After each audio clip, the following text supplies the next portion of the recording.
mujeres cobran menos que los hombres en todos los sectores de la economía, en todas las ocupaciones e incluso en las mismas categorías y puestos de trabajo.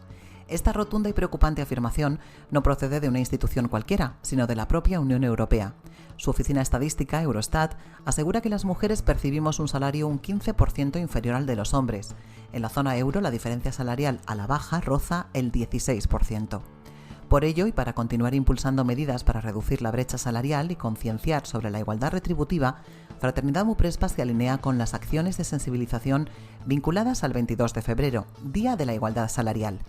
Dichas acciones están impulsadas por el Instituto de las Mujeres, más concretamente desde el Servicio de Asesoramiento para Planes y Medidas de Igualdad en las Empresas, ya que las diferencias entre la remuneración de hombres y mujeres para los mismos trabajos son una de las evidencias de las desigualdades en el mercado laboral español.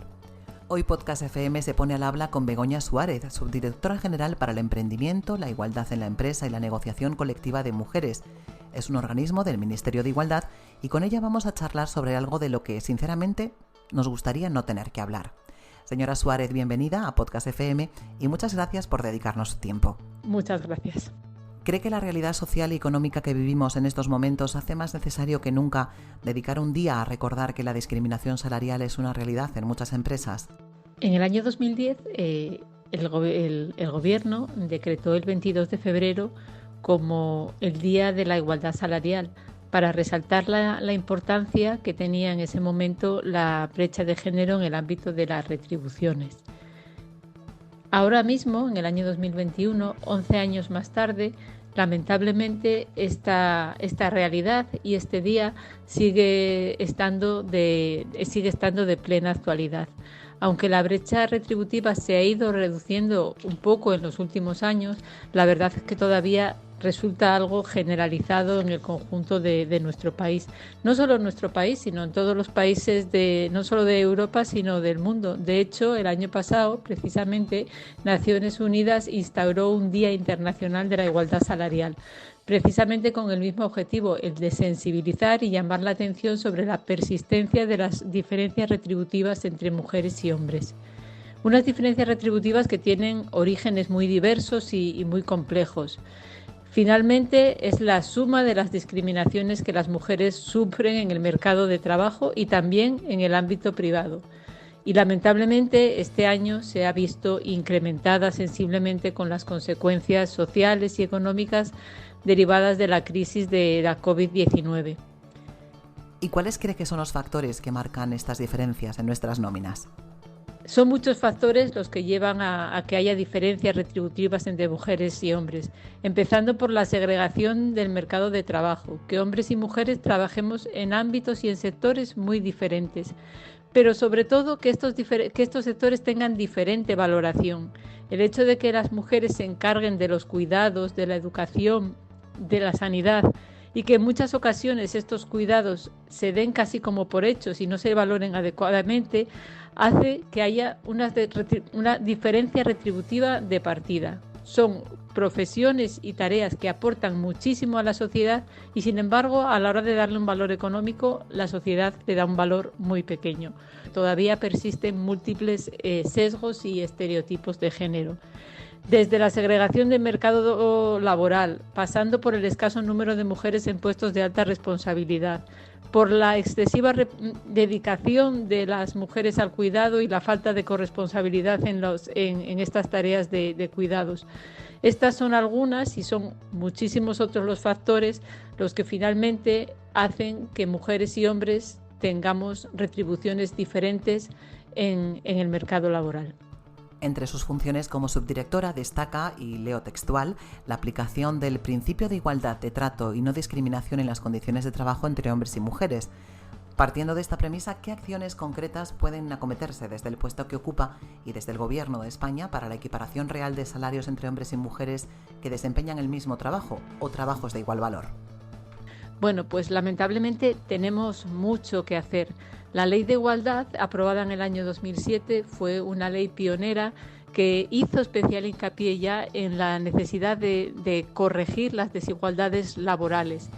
Y en ese sentido introdujo un capítulo específico para promover la implantación de medidas de igualdad en las empresas, para establecer la obligatoriedad también en las empresas de más de 250 personas en la plantilla, para combatir el acoso sexual y por razón de sexo, y para combatir todas aquellas discriminaciones que al final se van sumando y van llevando a diferentes retribuciones entre mujeres y hombres. ¿Cree que esta ley, a pesar de haber sido promulgada hace pocos años, puede necesitar una nueva lectura? La ley del año 2007, siendo una ley pionera, si la evaluamos 14 años después de su nacimiento, vemos que hay algunos ámbitos en los que no fue todo lo eficaz que debería haber sido. Conscientes de eso, el Gobierno en el año 2019 aprobó un Real Decreto Ley de medidas urgentes para la garantía de igualdad de trato y de oportunidades entre mujeres y hombres, que dio un impulso a aquellos aspectos que no había avanzado suficientemente después de la ley del año 2007. En ese sentido, se instauró la obligatoriedad para las empresas de más de 50 o más personas en la plantilla de implantar planes de igualdad y, sobre todo, un hecho importantísimo. Se modificó con ese Real Decreto Ley el Estatuto de los Trabajadores para hacer referencia específica a la necesidad de recibir la misma retribución, no solo por el mismo trabajo, sino por trabajos de igual valor. Ese Real Decreto Ley exigía un desarrollo reglamentario que ya tenemos publicado, que se publicó en octubre del año pasado y que entrará en vigor el próximo 14 de abril, que es el Real Decreto 902 del año 2020 de igualdad retributiva entre mujeres y hombres. ¿Y cuáles van a ser los puntos fuertes de este Real Decreto Ley con respecto al tema que nos ocupa? Este Real Decreto Ley yo creo que va a ser fundamental para avanzar en la igualdad retributiva. ¿Por qué?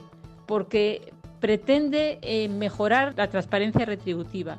Desde este Real Decreto Ley del año 2019 que les cito, todas las empresas tienen que elaborar un registro salarial.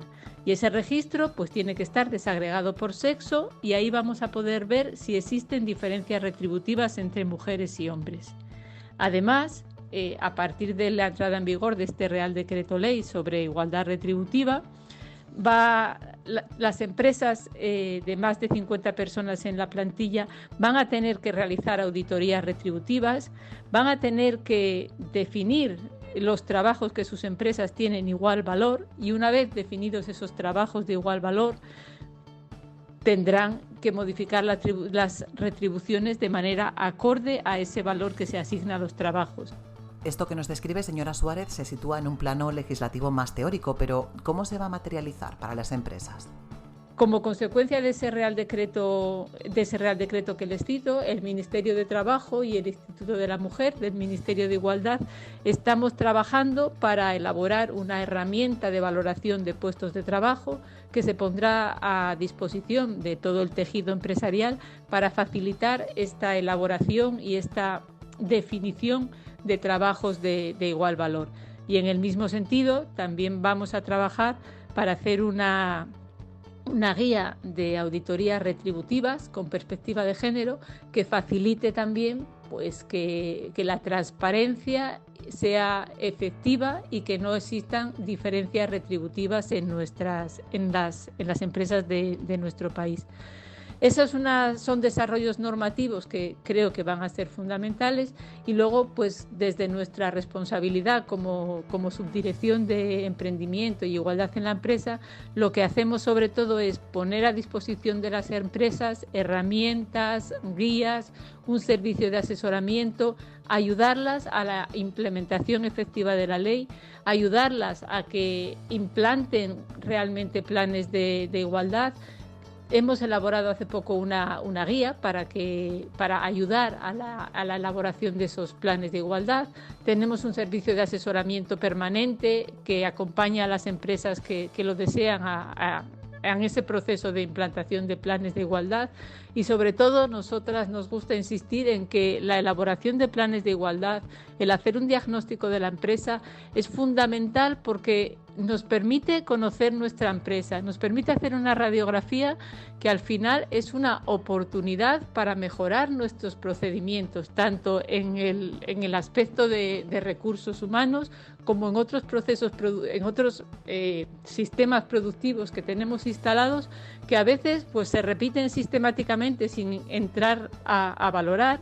Y el hecho de que tengamos que implantar planes de igualdad, el hecho de que tengamos que hacer medidas de igualdad y que tengamos que hacer un diagnóstico previo, pues nos va a ayudar a conocer realmente nuestra empresa, y yo creo que tenemos que vivirlo no solo como una obligación que hay que cumplir y a lo mejor pues eso se puede considerar como pues una tarea más que tengo que acometer, pero yo creo que ya que hay que acometer esta empresa, a mí lo que me gustaría es invitar a las compañías a que lo vivan como una oportunidad de conocer realmente su empresa, de mejorar y modernizar su sistema de gestión empresarial, que al final va a repercutir, como ponen de manifiesto muchísimos informes internacionales, en una mejora de la productividad, en mejorar y retener el talento, y al final pues eso es dinero y cuenta de resultados. Los efectos de la pandemia en la sociedad y en la economía hace que las mujeres sean, una vez más, quienes se vean perjudicadas por la discriminación salarial. Dicha discriminación conlleva también menos emprendimiento, menos posibilidades de promoción interna a puestos directivos o dificultades mayores para la conciliación familiar. Tenemos que ser conscientes de la triple dimensión de la pandemia, que ha provocado una crisis sanitaria, social y económica, de unas dimensiones extraordinarias.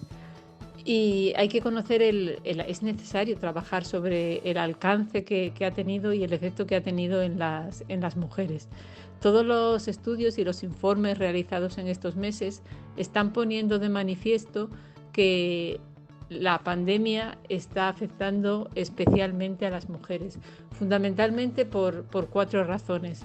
Por un lado, por la sobrecarga del trabajo sanitario y de servicios esenciales, que recae fundamentalmente sobre las mujeres. Las mujeres representan el 70% del personal sanitario en todo el mundo y tienen una presencia muy mayoritaria en sectores de comercio de alimentación, limpieza hospitalaria, limpieza de residencias, cuidado de residencias y personas dependientes. En segundo lugar, las mujeres siguen realizando la mayor parte del trabajo doméstico y de cuidado de personas dependientes, tanto remunerado como no remunerado, y asumiendo también una mayor carga mental derivado de este cuidado. Las mujeres también, en tercer lugar, sufren mayor precariedad y pobreza laboral, lo que las sitúa en un peor lugar para afrontar un nuevo periodo de crisis, especialmente las mujeres jóvenes, aquellas que tienen baja cualificación, y también las mujeres migrantes. A esto se suma que algunos de los sectores más afectados, como el comercio, el turismo, la hostelería, están altamente feminizados. Y por último, una de las cosas que no podemos olvidar es el aumento del riesgo de violencia de género que se ha producido durante la pandemia y de otros tipos de violencia contra las mujeres derivados precisamente de la situación de confinamiento y en algunos casos aislamiento, que ha sido más duro al principio de la pandemia, pero que todavía permanece vigente. Como consecuencia de estos 4 factores que acabo de señalar, sí que podemos decir que efectivamente las mujeres están siendo especialmente perjudicadas por la crisis. De hecho, en los últimos tiempos se ha visto cómo el desempleo de las mujeres crece a un ritmo significativamente más alto que el desempleo de los hombres, y que otras brechas de género que existen en el empleo se van incrementando, como puede ser la que estamos comentando en esta entrevista, que es la discriminación salarial. Dado que su subdirección se ocupa también de la promoción, impulso, fomento y evaluación de la implantación de planes de igualdad en las empresas, ¿qué datos y qué valoración nos puede ofrecer acerca de la implantación de dichos planes actualmente? En relación a los planes de igualdad, a mí me gustaría poner de manifiesto que estamos ahora en un momento diferente, y yo diría que en un momento ilusionante. a la exigencia de planes de igualdad que venía recogida en la Ley de Igualdad del año 2007 para las empresas que tenían en su plantilla 250 o más personas, se ha dado ahora, a raíz de la publicación del Real Decreto Ley de medidas urgentes para la garantía de la igualdad de trato, un cambio significativo. Desde el año 2009, las empresas con 50 o más personas en la plantilla tienen la obligación de elaborar e implantar planes de igualdad. Pero además quiero señalar que recientemente, el pasado 14 de enero, entró en vigor el Real Decreto 901 por el que se regulan los planes de igualdad y su registro. Y esto va a dar un cambio muy significativo en el contenido, en la negociación y en la elaboración de los planes de igualdad, porque este Real Decreto establece específicamente cómo se deben de negociar esos planes de igualdad, establece la obligatoriedad de que todos los planes de igualdad tengan un diagnóstico previo y establece los puntos que tiene que tener ese diagnóstico, lo cual es muy, muy importante porque tiene que abordar desde el acceso a la empresa, la promoción profesional, el disfrute de las medidas, de los derechos de conciliación, el tema también salarial, el acoso sexual y por razón de sexo, la segregación vertical en la empresa, con lo cual, y a raíz de ese diagnóstico que elaboremos, tenemos que poner en marcha las medidas para corregir las desigualdades que se hayan puesto de manifiesto. Por lo cual, gracias a este Real Decreto también sabemos qué contenido tienen que tener los planes de igualdad, y lo que es muy importante también es la obligatoriedad de registrar estos planes de igualdad. Porque me hacías en la pregunta la referencia a qué datos y qué valoración podemos ofrecer. Pues datos lamentablemente pocos, porque antes de tener publicado este Real Decreto no había obligatoriedad de registrar todos los planes de igualdad, solo los que estuviesen contenidos en el convenio colectivo, y no teníamos datos de cuántas de las empresas obligadas a elaborar planes de igualdad los tenían.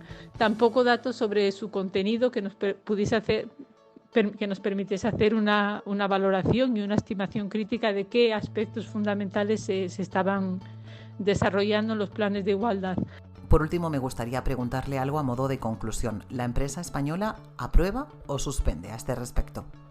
Bueno, pues yo diría que entramos en un periodo nuevo, que es un reto para muchísimas empresas el empezar a trabajar en la negociación y en la elaboración del plan de igualdad, que, como decía anteriormente, creo que es una oportunidad, si analizamos realmente y nos lo tomamos en serio, de conocer verdaderamente nuestras empresas y de mejorar nuestros procedimientos de gestión, y estoy convencida de que la empresa española va a aprobar y va a cumplir perfectamente con la obligatoriedad de implantar planes de igualdad, aquellas que estén obligadas, y medidas de igualdad las que no lo sean. O sea que yo a ese respecto soy optimista y confío plenamente en que la empresa española es moderna, es inteligente, sabe que tiene que aprovechar todo el talento, y una forma importante de aprovechar el talento, de mejorar el clima laboral,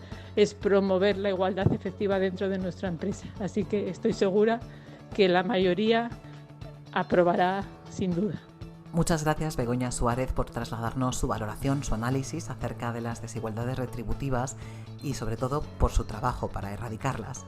Muchas gracias. Y a todos nuestros oyentes, gracias por anticipado, como siempre, por escuchar y por compartir Podcast FM. Un saludo, hasta pronto.